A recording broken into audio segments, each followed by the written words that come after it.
ত্রিকালজ্ঞ মনোযোগী লোকনাথের জয়, পাপী তাপী উদ্ধারিতে হলেন উদয়।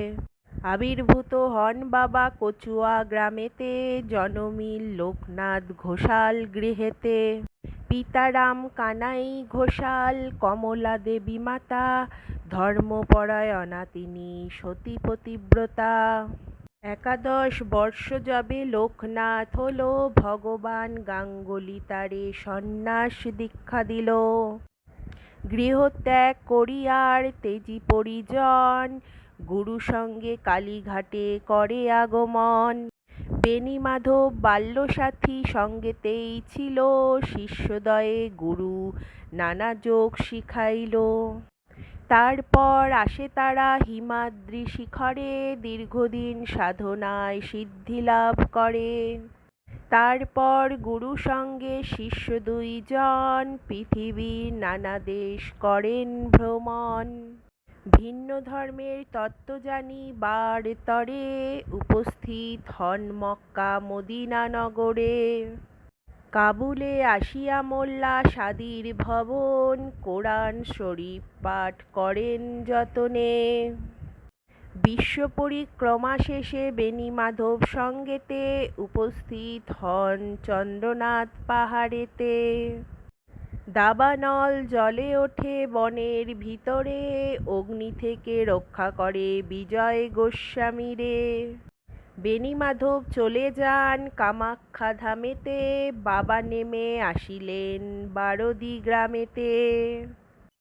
বাবাকে প্রথমে কেহ চিনতে না পারে, পাগল বলিয়া সবে উপহাস করে।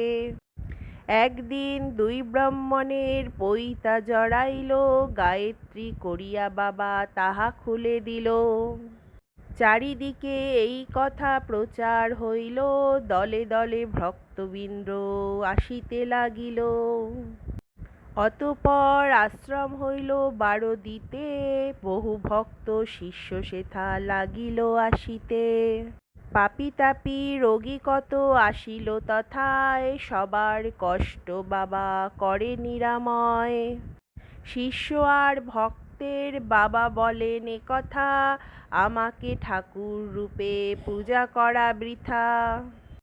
শ্রদ্ধা ভক্তি নিয়ে যে বা আমারে ডাকিবে, অবশ্যই সেই ভক্ত মোর সাড়া পাবে। আমি নেই এই কথা কোরো না মনেতে, ছিলাম আছি থাকবো সদা তোমাদের মাঝেতে। জলে স্থলে যখনই বিপদে পড়িবে, তখনই আমার কথা স্মরণ করিবে। এই রূপে লোকনাথ কত লীলা করে, কার সাধ্য সেই সব বর্ণিবারে পারে।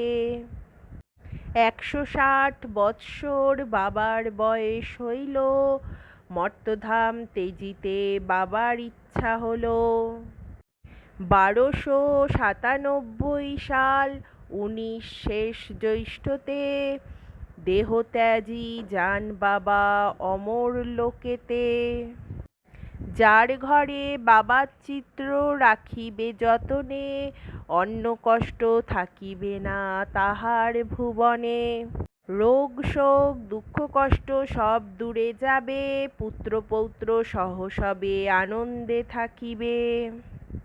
বাবার পাঁচালি যে বা পড়ে কিংবা শোনে, পুণ্যবান সেই জন সদা রেখো মনে।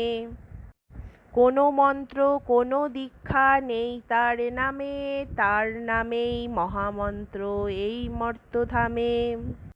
যত বেশি তার নাম উচ্চারিত হবে, মানব কল্যাণ তত অধিক হইবে। জয় বাবা লোকনাথ বাবার জয় জয়।